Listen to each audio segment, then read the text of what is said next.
மதுரை மாநகராட்சி வரி முறைகேடு வழக்கு வேறு திசைக்கு சென்று கொண்டிருப்பதால் முழுமையான விசாரணை நடத்த வேண்டும் என வலியுறுத்தியுள்ள அதிமுக முன்னாள் அமைச்சர் செல்லூர் ராஜு, வரி முறைகேட்டில் அதிமுக உறுப்பினர்களுக்கும் தொடர்பு இருப்பதாக திசை திருப்புவதாக குற்றம் சாட்டியுள்ளார்.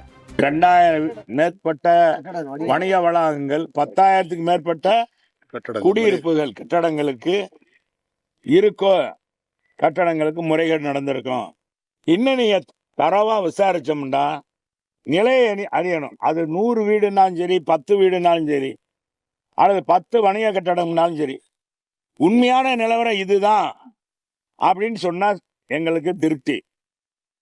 ஆனா யாரு முறைகேட வெளியே கொண்டு வந்தாங்க? அதிமுக மேலேயே இன்னைக்கு இந்த குற்றத்துக்கு அவங்களும் சந்தையா இருந்தாங்க